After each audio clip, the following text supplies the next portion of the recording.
Cette émission a été réalisée par la télévision communautaire des Basques et du Haut-Pays.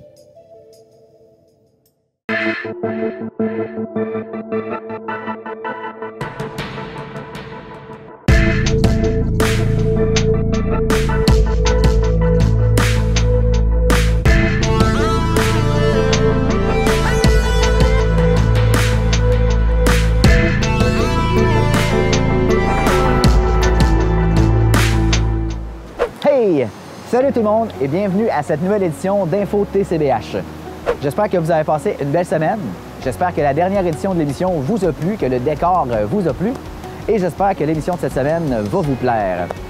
En commençant l'émission, j'aimerais ça prendre une minute pour vous remercier parce que dans les dernières éditions, j'ai fait un appel à tous pour aller vous abonner en masse sur notre chaîne YouTube. Bon, il n'y a pas eu masse, mais il y a eu quand même des abonnements. On est rendu à 95 abonnés, donc plus que 5 abonnés et on va avoir un meilleur référencement. Qu'est-ce que ça veut dire, grosso modo, le référencement? C'est que via les moteurs de recherche, donc Google et les autres, vous allez pouvoir nous trouver plus facilement et trouver les reportages qui vous intéressent plus facilement. Donc les reportages qu'on a présentés autant à la télé que sur le web dans une émission complète comme celle-ci, vous allez pouvoir les retrouver, mais de façon individuelle, plutôt que de voir vous taper toute l'émission et essayer de trouver votre reportage, il est où, le reportage qui vous intéresse, il est où, vous allez le trouver plus facilement.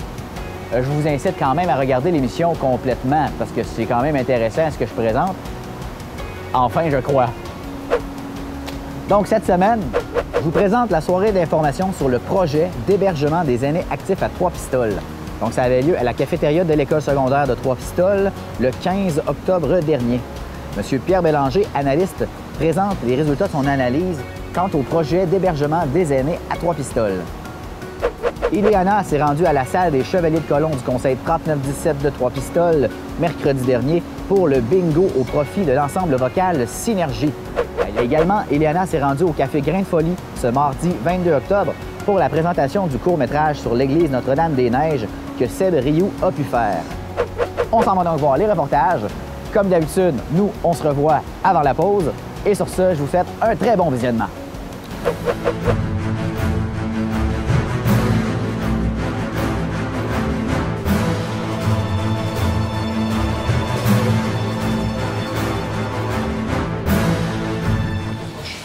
Donc, merci de votre présence.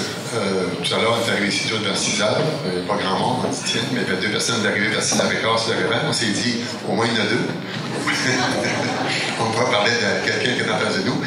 Et c'est très surprenant, mais très intéressant de vous voir ici à soir. Depuis, je dirais au moins 2 ans, le Conseil de ville est comme sensibilisé à regarder ce qui se passe ici au niveau de notre personne âgée. On sait que la MRC des Basses, la ville, on est une population 10 ans plus vieille que celle de l'ensemble du Québec. Puis on voit aussi qu'il y a beaucoup de personnes rendues à un certain âge quittent Trois-Pistoles, mettons de 65 ans et plus, pour aller vivre à Rivière-du-Loup, Rimouski ou Québec ou ailleurs, par manque de logement adéquat de ce que certaines personnes aimeraient avoir retrouvé. On a des résidences personnes âgées ici qui satisfont des gens et c'est correct, nos résidences sont pleines. Par contre, il y a d'autres types d'hébergements qu'on voit à Rimouski, à Rivière-du-Loup ou à Québec ou ailleurs en province qu'on ne retrouve pas à Trois-Pistoles. Et on n'est pas pire que les autres pour pouvoir avoir une résidence de ce type-là. Donc, avec la fermeture du couvent, ça nous a donné ça un coup d'envoi parce que la journée même qu'on a su que le couvent allait fermer par le réseau de la santé, c'est quand même 2 ans que ça se tramait. Et quand le réseau de la santé, en fin mai, début juin 2019, nous a dit on ferme le couvent, là, on s'est dit on ne peut plus attendre, il faut bouger. C'est ce qui fait que un mois après, on a eu contact avec M. Pierre Bélanger, que vous avez vu à soir, économiste, qui est spécialisé dans ce type de projet-là, dans la province de Québec. Il y en a plusieurs de fait à son actif. Alors, on l'a rencontré le 7 août. On disait à M. Bélanger, là, la démarche qu'on a faite à Trois-Pistoles, maintenant, il y a l'étape à franchir. Est-ce que c'est-tu viable ou non une maison à Trois-Pistoles de ce type-là? Et si oui, combien d'étages, combien d'appartements et tout? Alors, lui, M. Bélanger est à sa retraite, mais il fait des dossiers comme ça. C'est un économiste de formation. Alors, il est indépendant. Lui, c'est pas un vendeur de maisons, de projets. Lui, c'est un analyste, c'est sa job. C'est ce qu'il fait. Alors, il nous a dit, si le potentiel n'est pas bon, là, vous ne parlerez pas avec moi, m'arrêtez ça tout de suite. Donnez-moi quelques temps de regarder ça. Si je vois qu'il y a du potentiel, je vous le dis, puis on y va, puis on s'entend. S'il n'y en a pas, on arrête tout ça là. C'est ce qui fait qu'à soir, il est venu déposer ce projet-là d'analyse d'intérêt ou de probabilité, de possibilité de pouvoir construire une maison de ce type. Je viens de parler des appartements. Le mandat qu'on a eu, c'est d'essayer d'évaluer le plus possible la faisabilité d'un projet de cette nature-là, sur une base d'analyse démographique, de capacité de payer et l'analyse de l'offre qui existe à l'heure actuelle. Donc, c'est être capable de donner un pas de plus à la réalisation potentielle de cette résidence-là. Et si vous aviez à résumer la soirée de ce soir, quels seraient vos mots? Il est possible d'introduire une résidence de qualité, de taille intermédiaire, à des prix raisonnables et en mesure de satisfaire une large partie des besoins non comblés qu'on retrouve sur le territoire. Notre prochaine étape, ça va être les promoteurs qui nous ont contactés. On va leur dire, il s'est passé ça ce soir ici, voilà l'étude de marché, voilà les gens qui ont dit, on est intéressés, alors vous faites quoi demain matin? Vous disiez lors de la présentation que c'est quelque chose qui doit se faire en dedans de 5 ans. Il faut en dedans de 2 ans, 3 ans. 2 ans maximum, il faut, parce que tu n'as pas de temps à perdre avec ça. M. Benjamin me disait, puis je trouve ça intéressant, je l'ai appris en le côtoyant, c'est comme être humain, on attend trop longtemps pour se débarrasser de nos affaires puis faire autre chose, prendre sa retraite, qu'on peut, mais aussi lâcher nos bâtisses puis s'en aller dans des résidences. On attend souvent d'être malade ou quelqu'un de notre conjoint est mort, quoi que ce soit, ou t'es tout croche puis tu rentres tout de travers dans des résidences comme ça. Alors que tu devrais commencer, quand tu as tout ton potentiel, de le faire.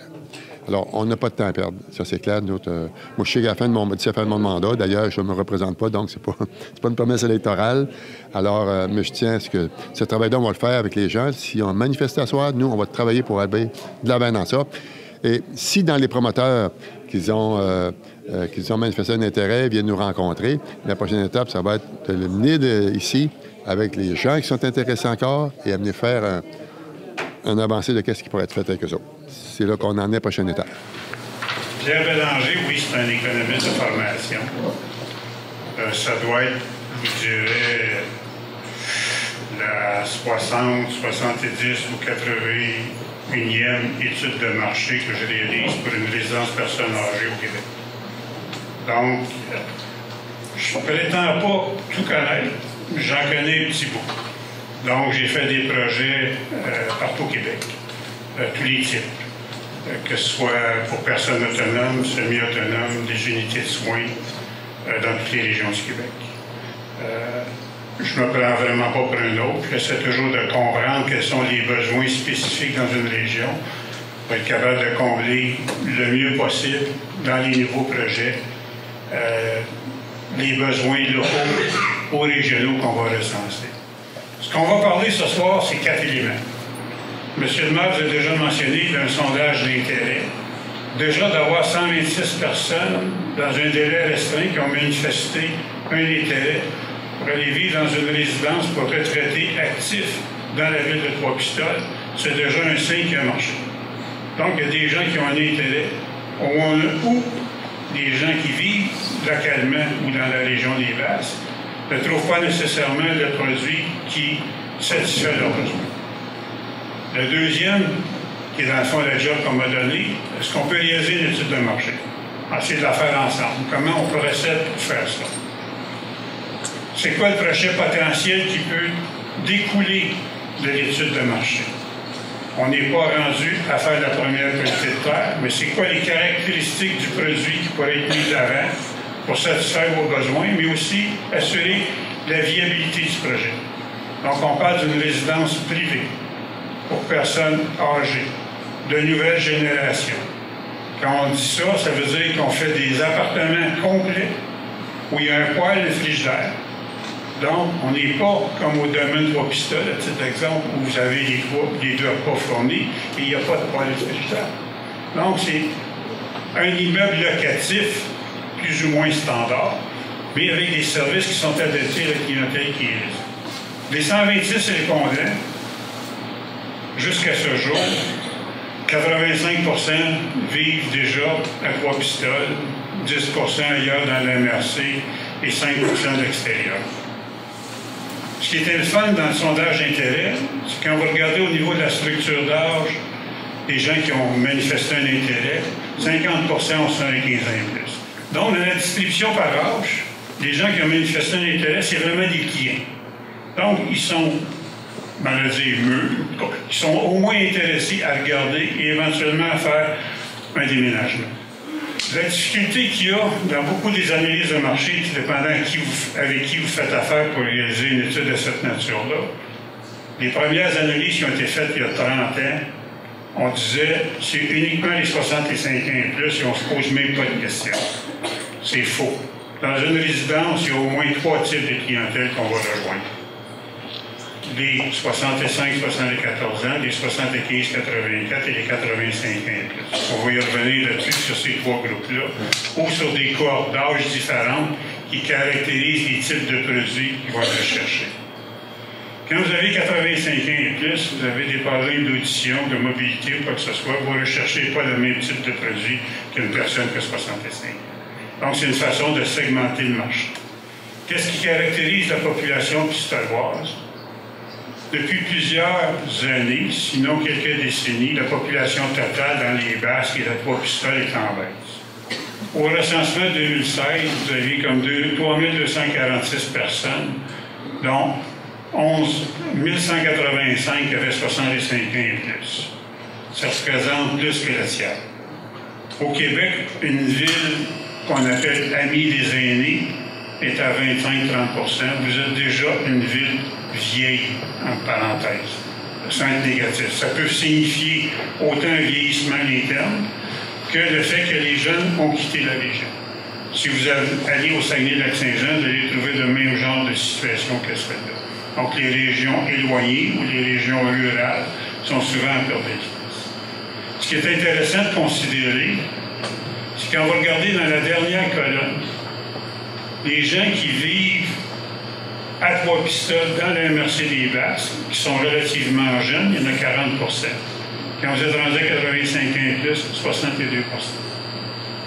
Ça s'explique comment, ça, en bonne partie? Vous vous posez la question autrement. Pourquoi faire qu'un Walmart va s'établir dans une localité? Parce qu'il y a un hôpital. Pourquoi faire qu'il y a un hôpital? Tout le monde va aller à l'hôpital à un moment donné. Que ce soit votre enfant, que ce soit vous, que ce soit vos parents, quoi que ce soit. Donc, un des éléments qui joue dans la distribution spatiale des groupes d'âge, c'est la proximité ou non d'un hôpital. Donc, on ne se cachera pas. Je ne veux pas jouer à la guerre entre les municipalités. Dans la MRC des Basques, il y a la partie nord, qui est sur le bord du fleuve, et la partie haute. La distribution des ressources qui existent dans le coin, ils sont à 3 pistoles ou ils sont à Saint-Jean-de-Dieu. Il y a une petite résidence à Saint-Éloi et une petite résidence à Saint-Clément. Mais c'est départagé en 2 mondes, en haut, en bas, avec des distributions différentes. Ce que ça signifie, c'est que 75 % environ, dans toutes les catégories d'âge, se retrouvent dans la partie nord. Donc, on vient d'augmenter notre potentiel pour la résidence. Quand on fait une étude de marché, oui, on a une situation actuelle, mais comment la population âgée va vieillir au fil des 5, 10, 15 prochaines années? Ce que vous avez sur ce tableau-là, pour les catégories d'âge que je parlais tout à l'heure, les 70-84, les 75 ans et plus ou les 85 ans et plus, on va regarder la croissance en 2016 et 2026. Puis ceux qui sont observateurs vont se rendre compte que 270 n'est pas bon, c'est 470. C'est la différence entre 12,25 et 16,95. Donc, mélangez dans l'erreur. Mais c'est 470. Si vous voulez faire une résidence personnes âgées dans les Basques, qui s'adresse à des catégories d'âge les plus jeunes, c'est là. C'est pas dans 10 ans, c'est pas dans 15 ans, c'est aujourd'hui. Dans le fond, le gros de la demande est courante, ou d'ici le milieu ou la fin de la prochaine décennie. L'autre question qu'on doit toujours répondre quand on fait l'étude de marché, c'est pas la population qui va aller vivre en résidence, c'est un ménage. Au recensement, quand vous avez un logement, vous avez un ménage. Vous avez un ménage, vous avez un logement. Les personnes qui vont aller vivre dans une résidence, personnes âgées, avec des retraités actifs, monsieur ou madame qui vit seul, un couple, parfois, la mère avec sa fille, ou 2 amis qui vont vivre ensemble, ça représente 3-5 % de la clientèle dans des projets. Mais la personne à qui on s'adresse, c'est des ménages. Il y aura toujours une autre catégorie qu'on va revenir tout à l'heure, c'est ceux qui ne sont plus en ménage. On va y revenir dans pas grand temps. Vous avez encore le même genre de situation que je mentionnais, où les 10 années dans lesquelles on se retrouve, c'est là que la croissance majeure au niveau des ménages. Quand on fait l'étude de marché, ce qu'on doit regarder, c'est la capacité de payer des personnes dans les catégories d'âge auxquelles on s'adresse. Donc, dans le cas des 70-84 ans dans la MRC des Basques, on va regarder, à titre d'exemple, pour des personnes qui vivent seules. En 2015, c'était 28 276 $, puis dans l'ensemble du Québec, c'est 35 054. Vous allez trouver le même genre de ratio dans le cas des 75 ans et plus. Donc, les revenus locaux, c'est à peu près 75 de la moyenne québécoise. Puis ça, c'est le revenu moyen qui est identifié. L'autre chose que ce tableau-là indique, si vous êtes une personne seule, vous gagnez à peu près la moitié du revenu d'un couple. Donc, la capacité de payer du couple va toujours être supérieure à celle d'une personne seule. Alors, même avec les transferts de fonds ou quoi que ce soit, après 2-3 ans, généralement, on va aboutir à ce genre de situation. À partir de ces données-là, vous êtes capable d'estimer pour l'année 2020 le nombre de ménages qu'on va retrouver dans chaque catégorie d'âge, les proportions de ménages qui ont la capacité de payer les loyers qui étaient identifiés dans le sondage interne. En fond, ça pourrait vouloir dire que dans le cas des 70-84 ans, vous appliquez les ratios, vous allez vous ramasser, disons, à 160 plus 450 personnes de 70-84 qui ont les capacités de payer, puis dans les 75 ans et plus, 75 plus, disons, 275. Donc, si on revient à ce qu'on a dit tout à l'heure, peut-être que la MRC des Basques, elle n'a pas des revenus très élevés, ou sont à 75 de la moyenne du Québec. Et en contrepartie, on ne connaît pas la situation personnelle de chacune des personnes. Vous êtes fermier, vous vendez votre quota de blé, vous n'êtes peut-être pas si pauvre que ça. Puis là, vous avez eu de difficulté avec votre quota de blé durant un certain nombre d'années, mais si vous le vendez, il vaut de plus en plus cher. Oh! Le docteur, il se promène. Pourquoi? Jusqu'à date, on a juste parlé des ménages, des logements.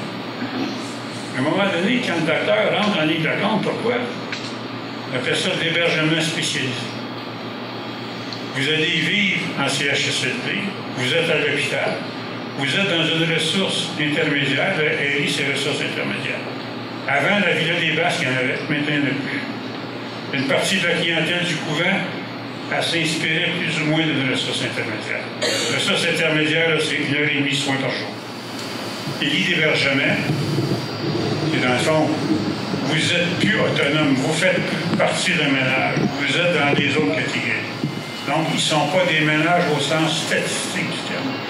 Donc, on doit les éliminer, mais ils ont des besoins comme tout le monde. La maladie d'Alzheimer. Il y a quelques années, c'était 5 de la population sur les 5 ans et plus. Aujourd'hui, c'est 15-18 Et les chiffres disent que ça va peut-être doubler d'ici les 10-15 prochaines années. Si vous combinez ça avec tous les petits baby boomers qui sont rendus à 65 ans puis à 85 ans, il risque d'en avoir un paquet qui vont souffrir d'Alzheimer un jour. Et on n'a pas encore trouvé de médicaments pour les soigner. Vous avez écouté Radio-Canada, ils en cherchent les médicaments puis ils l'ont pas encore trouvé. Et en établissement, c'est beaucoup plus sur ce qu'on va appeler un CHSLD ou à l'hôpital. C'est quoi les formules disponibles? Dans le réseau de la santé, on va appeler ça catégorie 1, 2, 3, 4. Dans notre cas, c'est autonome sans service particulier.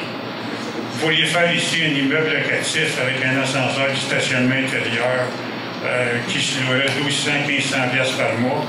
Dans le fond, c'est un logement standard avec éventuellement des services au rez-de-chaussée, une mobilité verticale parce que vous avez un ascenseur. Donc, même les personnes en perte d'autonomie peuvent aller vivre là-dedans sans aucun problème. Les chambres avec soutien médical de base, c'est en grande partie ce qu'on retrouve localement. La Villa des Basques, la Villa des Aînés, l'ancienne Villa des Marguerites, la Villa du B à Saint-Jean-de-Dieu, c'est celle-là. Dans le cas de la Villa du B, un presque à cheval sur le 4e maintenant, où c'est de l'assistance médicale. Donc, c'est au-delà de La distribution des médicaments, c'est aussi des soins qui sont fournis aux personnes. Donc, on est rendu à presque une ressource intermédiaire. Puis, dans bien des cas, le réseau de la santé n'est pas en mesure de satisfaire les besoins, donc il place en résidence privée avec des plus ou des moins dans certains cas. Donc, ça, c'est des projets existants. Demain matin, M. le maire dit on va faire une résidence particulière. Je vous ai dit au point de départ, c'est des logements, dans bien des cas, qui vont être avec un poêle et un frigidaire bien standard. Il y en a 4 projets qui ont des logements dans le coin. Le domaine Trois-Pistoles, les habitations du jardin, la résidence qui est à Saint-Éloi et la corporation d'hébergement qui est à Saint-Clément. Dans le fond, les 3 premiers, là, ce pas des projets privés, c'est des projets gouvernementaux axiologiques. C'est des projets sociaux communautaires. C'est pas un projet privé au sens formel du terme. Déjà, dans le domaine de Trois-Pistoles, ils veulent faire un agrandissement potentiel d'un 14 chambres. Bon. Il faut demander la subvention. Est-ce qu'on l'aura, on ne l'aura pas, on pourra augmenter pour ça.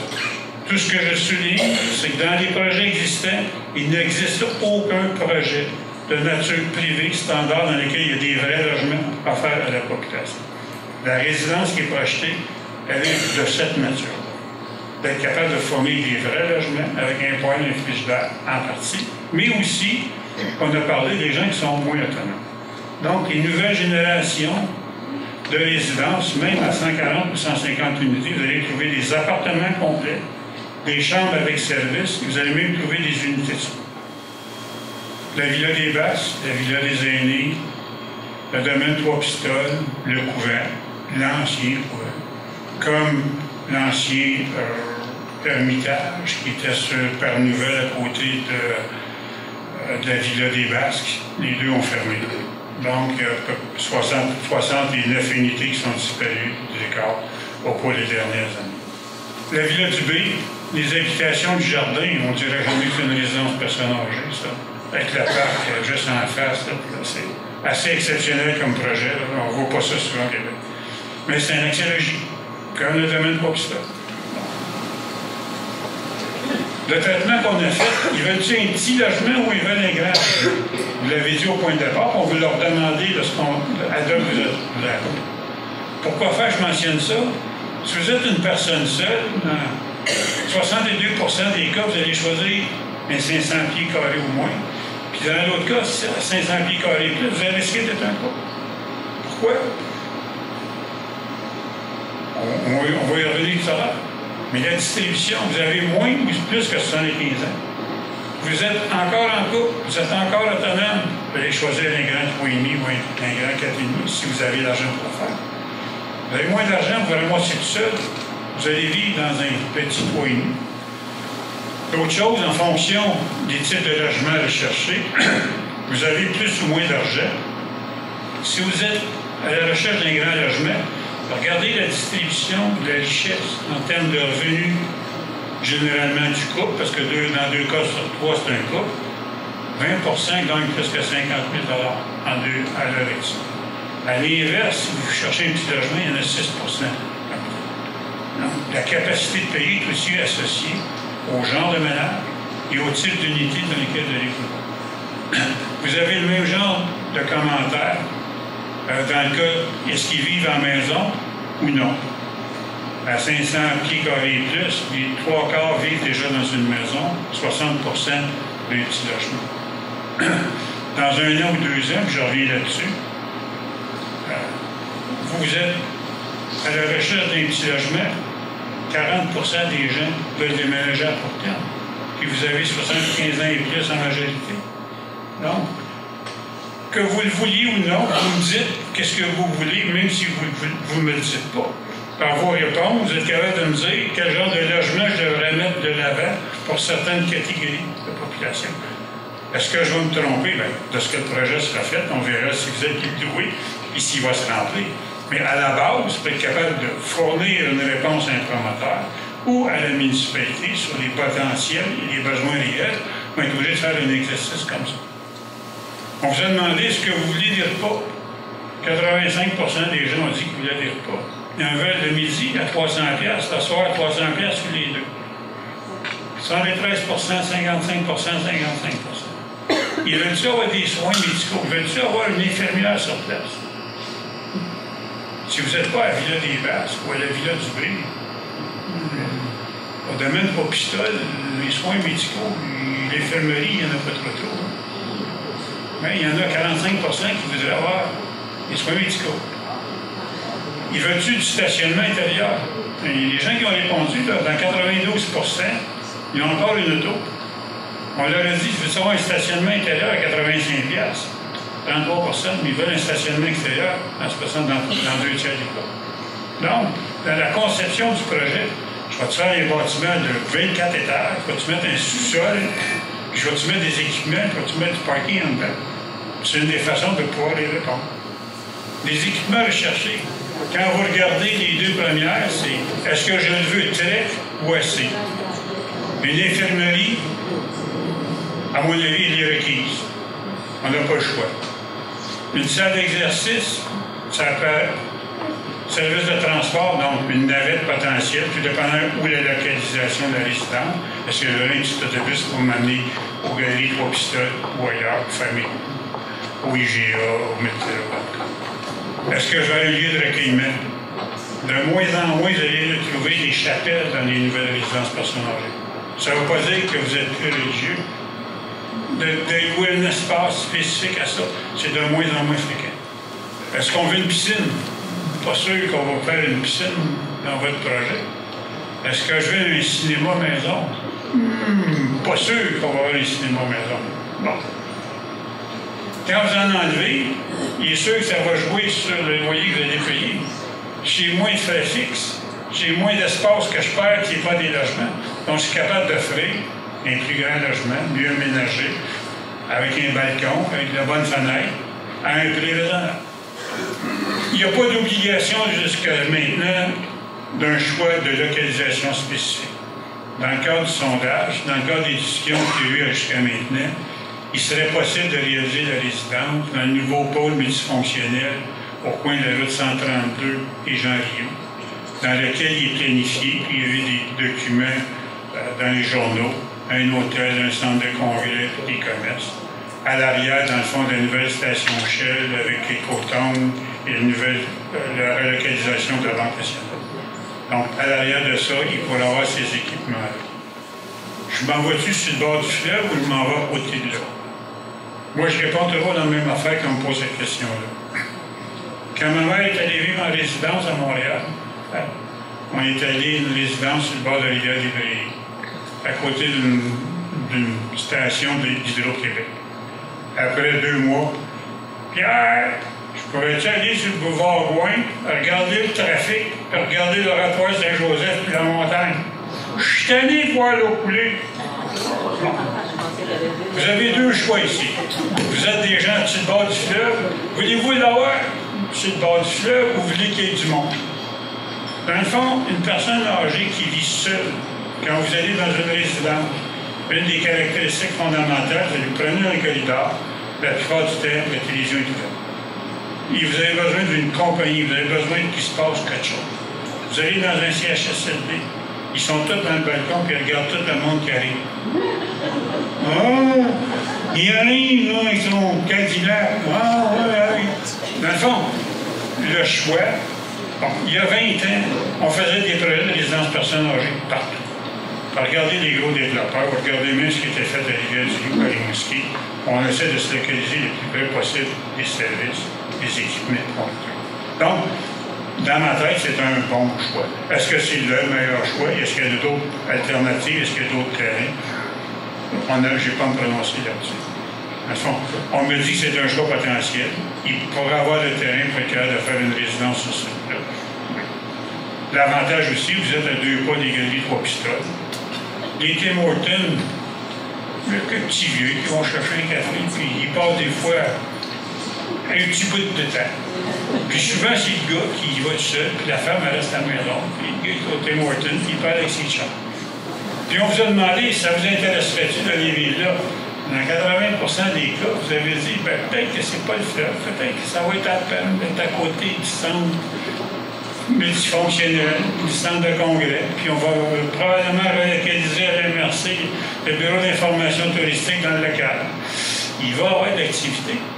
Si vous avez un hôtel qui a 50 chambres, puis à tous les jours, il y en a 40 de loués, puis un mariage ou qu'il y ait un événement, il va y avoir de l'activité autour.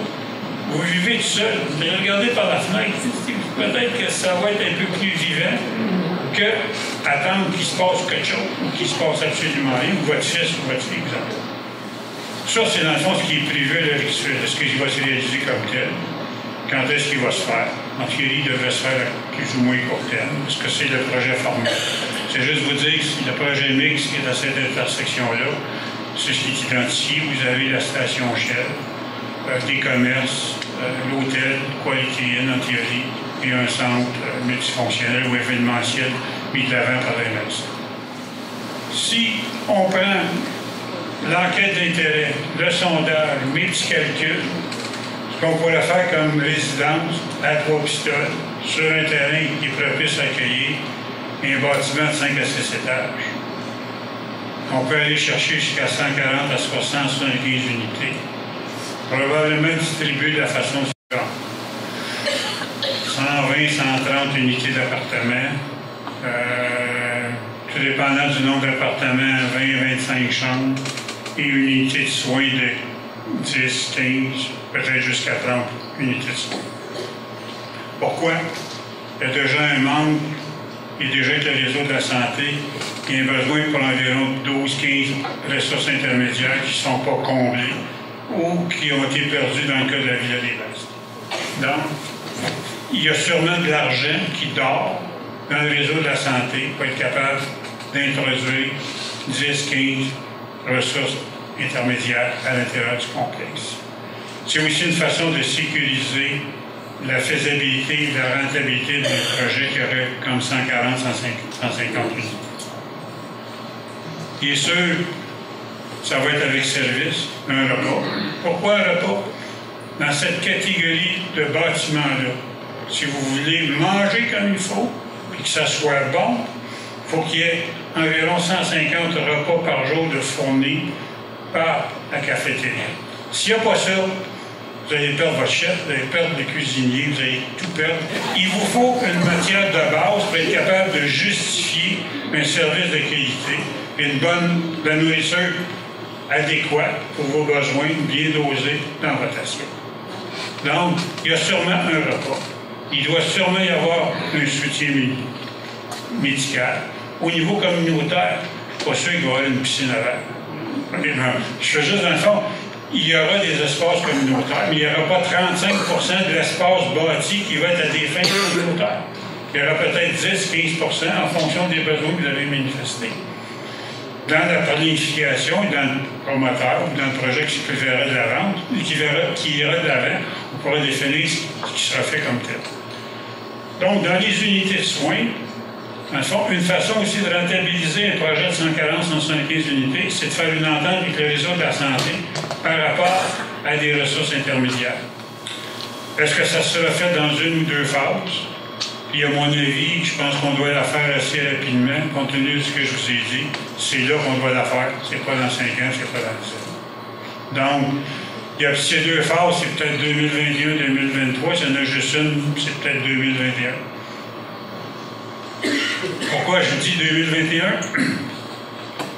Jusqu'à date, tout ce qu'il y a eu, une enquête d'intérêt, la ville et ses partenaires s'est payé un Bélanger qui fait une étude de marché. Donc, après coup, ça vous intéresse pas d'aller plus loin? Est-ce que vous êtes prêts à faire une démarche complémentaire, faire une réservation? Dans bien des cas, s'il arrive un promoteur, il va vous dire tu me donnes 500$, il est mis en vidéocomie. Ça donne juste une réservation. Si on va de l'avant, si on va de l'avant, on te remet ton argent. Mais il faut qu'il y ait une matérialisation plus formelle que juste d'avoir écrit son nom sur une feuille de papier pour dire oui, ça va m'intéresser, mais dans 6 ans ou dans 8 ans, tu n'as pas un projet dans 6 ans, dans 8 ans, je n'obtiendrai jamais une source de financement. Le projet ne sera jamais dans un situation. À un moment donné, il va falloir que quelqu'un fasse l'analyse financière. Vous avez beau avoir dit que ça vous intéresse, qu'il y a des réservations, que j'ai fait une analyse de marché, mais quelqu'un va être obligé à un moment donné de faire une analyse financière. On est capable de faire un projet à 3 pistoles qui va être capable d'être rentable? Ce qui va se passer, c'est qu'à un moment donné, quand ces deux opérations-là vont être faites, il devrait y avoir une entente de développement avec un promoteur privé pour réaliser le projet. Donc, oui, la ville ou quelqu'un d'autre va être obligé de convenir d'une entente avec un client, un partenaire, un promoteur et gestionnaire. Parce qu'on n'en a pas parlé jusqu'à là. C'est beau de trouver un promoteur qui vous fait un projet. Il est capable de le gérer. Il connaît-tu la game? Demain matin, là, on ne répétera pas des projets de 10 unités ou 12 unités comme ceux qu'on retrouve. La plus grosse résidence, c'est le quoi, là? Il y avait 60 unités dans le couvent. Il en reste 86 à Villa des Vaches, je me souviens. Il n'y en a aucune en Haute-Seine. On parle de 140, 150 unités. Il faut un méchant bon gestionnaire. Pour quelqu'un qui connaisse le métier. On ne s'invente pas demain matin promoteur et gestionnaire de résidence personnes âgées. Et lui, quand il y aura une entente de développement, ça ne se fait pas demain matin. Il va être obligé de faire des plans et devis. Si demain matin, on en trouve un, mais ça peut être fait cette automne. La mise en chantier va être au printemps 2020. Faire un bâtiment de 6 étages, ça va prendre 1 an. Donc, il n'y a pas d'occupation potentielle avant l'été 2021. Donc, c'est pas... Vous pouvez même dire que vous le voulez, mais si vous ne me le dites pas tout de suite, bien, je ne le ferai pas. Si vous ne le faites pas, bien, ça ne sera pas en 2021, ça va être en 2023, en 2025. Ou vous allez être obligé de déménager à l'Église aussi. Parce qu'il n'y en aura jamais ici. Puis c'est pas d'être en concurrence avec les autres. C'est un produit complètement distinct de ce qui existe sur le marché. Je pense que beaucoup des résidences actuelles vont être encore capables d'exister. Ils ne s'adressent pas au même type de clientèle. Merci de votre attention. Si vous avez des questions là-dessus, ça me fera plaisir d'essayer de répondre.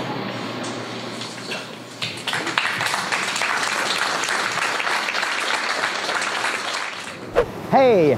J'espère que vous avez aimé les premiers reportages. On s'en va prendre une pause publicitaire dans laquelle je vous présente entre autres les vidéos du blog des Basques, comme la semaine dernière. Donc sur ce, bonne pause publicitaire et bon reportage de deuxième partie d'émission.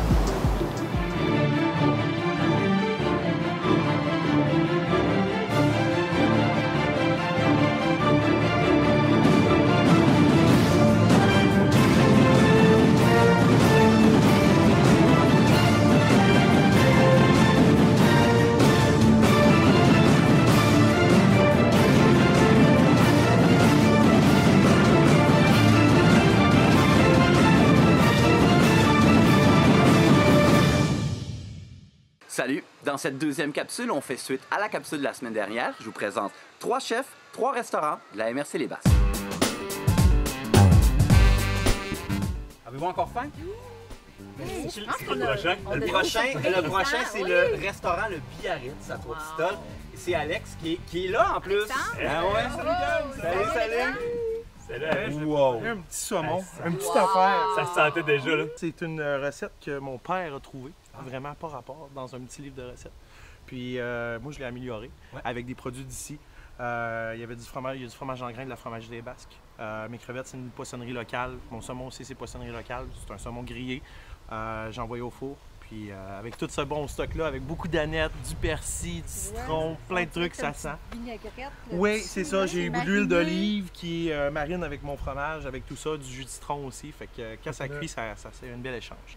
Là, tu disais, tu as pris la recette de ton père, tu l'as améliorée, mais comment tu t'es lancé là-dedans, la cuisine? Ben moi, la cuisine, écoute, j'allais faire un DEP en cuisine parce que ça me tentait pas d'aller au cégep. Yes. Mais non, c'est ça, ça a donné que ça a été comme ça. Je suis allé faire un DEP en cuisine, j'ai toujours aimé ça, bien manger. Puis quand on est arrivé à Trois-Pistoles, j'ai eu une opportunité d'ouvrir un petit café smoothie. Ouais. J'ai fini mon étude de cuisine. On a commencé à faire un petit peu plus de la cuisine aux smoothies, des sandwichs, tout ça, le monde a aimé ça. Après mon cours de cuisine, je suis allé faire de l'administration au cégep. Okay. Finalement, je suis allé au cégep. Qu'est-ce qu'on fait souvent quand on n'a pas le cuisiner? On colle. On colle. Ah, on colle. Puis justement, ben, on a une pizzeria. Ah, je vais l'appeler Pizzeria. Ouais. Ah, c'est Cathy. Wow. Allô. Wow. Super. Elle était prête. C'est quelle pizza, ça? C'est la Graine Folie. Oui. Ça, c'est intéressant. Je la présente, oui. Ben, moi, sur mon menu, je voulais avoir les gens de la place, tout ça. Puis j'ai demandé à Martin si on pouvait concevoir une pizza avec son porc effiloché des côtes levées, avec sa Martin, sauce. c'est le propriétaire Du café Grain de Folie. Okay, ouais. C'est ça. Donc, la pizza peut livrer de la pizza à Grain de Folie. Je vous la présente. Dans le fond, il y a de l'emmental dedans, il y a de la coriandre, c'est du porc effiloché avec la sauce Grain de Folie et des piments. Et elle est super sucrée, super bonne. Ah oui, hein? Génial. Est-ce qu'on goûte à ça? Ben, on goûte à ça. On fait juste regarder, je pense. On a une tradition à Trois-Pistoles quand même les gens qui sont partis et qui reviennent, il y a un arrêt à faire. Un arrêt obligatoire, presque. Les touristes aussi, là. Les touristes, tout le monde, c'est comme c'est obligatoire. Oui, le cheese complet, de la patate, la cantine d'amour. Hein? On a Denis. Et on a Denis qui nous en apporte un. Hey, regarde-moi ça. Avec des patates frites. La particularité du cheese, c'est vraiment ça, c'est qu'il y a des frites à l'intérieur. D'où ça vient, cette histoire de frites-là? Ça vient du début, c'était ma grand-mère qui faisait des hot dogs, pas de saucisses pour les maigres jeunes les vendredis. Oui. Puis éventuellement, quand il y a du monde qui rajoutait des patates dans le hot dog. Oui. Puis après ça, quand les cheeseburgers et les hamburgers sont arrivés à la fin des années 60, quand on a eu autour d'Expo 67, ça continue aussi, ils mettaient des frites, ça a resté. Les gens faisaient plus le jeûne, mais ils voulaient encore avoir des patates dans leur... Au départ, c'était ça, mais ça a lâché, ça arrête. Merci. Hey. Merci. Tu nous en as laissé. En espérant vous avoir mis l'eau à la bouche, je vous invite à consulter notre site internet wowlesbasques.com pour connaître l'ensemble des restaurants qui sont disponibles dans la MRC Les Basques.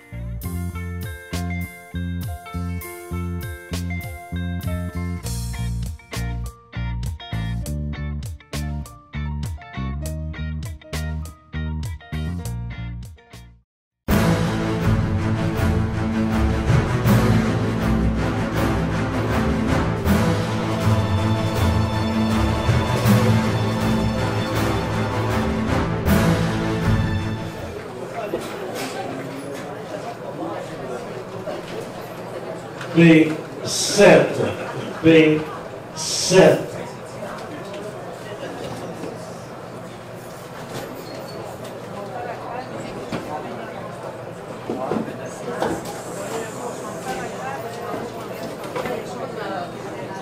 G46, G46.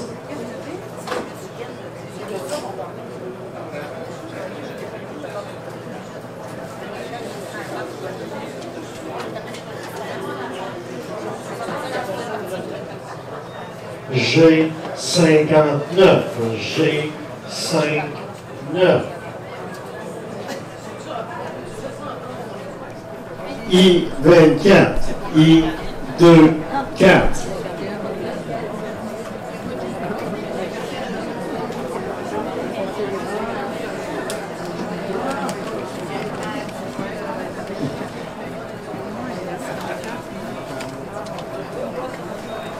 G51, G51.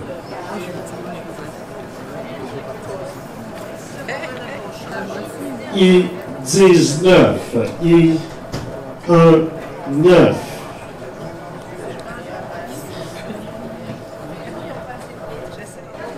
B12, B12.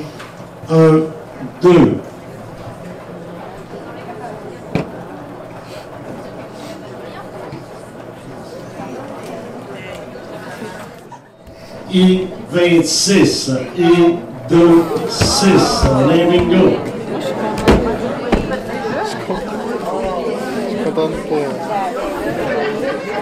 9, 26, 60, 65, 12, 16, 36, 58, 61,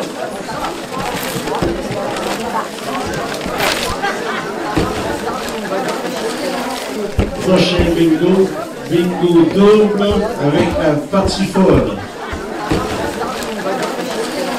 Bonsoir, mon nom est Marilyn, je suis la présidente du conseil d'administration de l'ensemble vocal Synergie. Ce soir, on a eu un beau bingo au profit de l'ensemble vocal. On a ramassé un beau montant d'argent qui va nous permettre de continuer notre formation et nos activités en tant que chorale.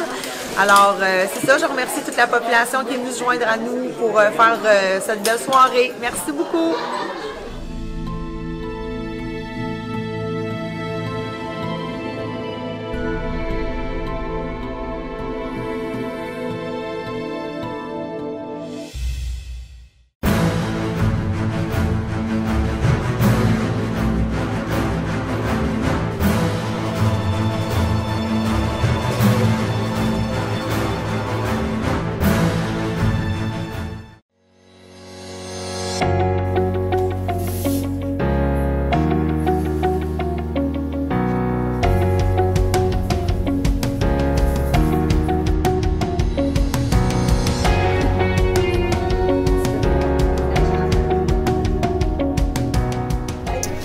réalité virtuelle, c'est un principe de tournage qui consiste à tourner 360 degrés. Donc, absolument rien n'est caché. On peut regarder en dessous, on peut regarder sur les côtés et ça va nous permettre de tout voir. Alors,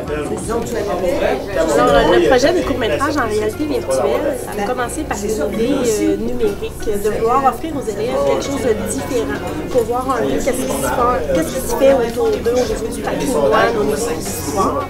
Avec le support du ministère de l'Éducation et la Commission scolaire du Fleuve et des Lacs, on a réalisé dans le fond cette capsule-là mettant en vedette l'église Notre-Dame-des-Neiges. On a aussi voulu regarder la question artistique, c'est-à-dire les techniques qui sont venues aider à construire le bâtiment, les troncs-l'œil, les faux finis. Il y a des choses extraordinaires qui ont été créées dans cet édifice-là pour donner l'impression de la richesse qu'elle pouvait avoir. C'est un beau défi.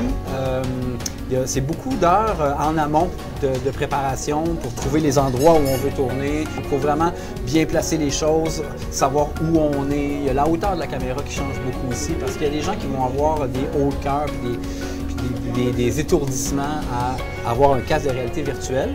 C'est normal, ça l'arrive, mais il y a des techniques pour essayer d'éviter ça. Entre autres, toujours mettre la caméra, par exemple, à hauteur d'yeux d'homme. Donc, les gens n'ont pas l'impression qu'ils flottent dans les airs ou n'ont pas l'impression d'être des nains. Ils sont vraiment comme s'ils étaient debout. Oui, parce que ça peut surprendre. Alors, oui, on peut regarder.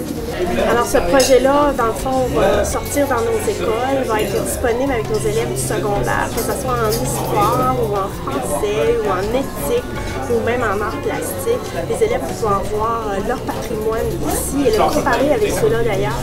Mais ça va plus loin que ça encore en amenant la capsule, dans le fond, à la visionner n'importe où dans le monde, en faisant connaître Notre-Dame-des-Neiges de Trois-Pistoles à n'importe qui va aller, dans le fond, chercher la vidéo sur YouTube. On a nos petits projets dans notre projet en arrière, qu'on aimerait avoir des partenariats pour aller documenter un peu plus loin au niveau de la richesse des basses. Qu'est-ce qu'on pourrait offrir pour, dans le fond, offrir la vision du monde de la belle petite région qu'on a.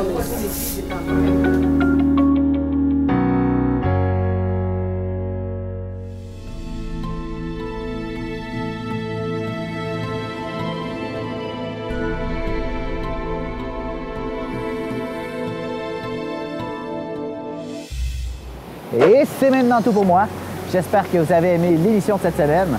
J'en profite en fin d'émission, étant donné qu'on est à la Chute Porc-Pic, pour vous inviter ce jeudi 24 octobre 2019 à 19h, donc de 19h à 20h, à la salle des Jardins de Saint-Simon. Il y a une présentation sur les fouilles archéologiques qui ont eu lieu ici, justement, en 2018, l'année dernière. Donc, si vous avez l'occasion d'aller là, allez-y. Donc, sur ce, je vous souhaite une très belle semaine. On se revoit la semaine prochaine pour une autre édition des Infos TCBH. Salut tout le monde!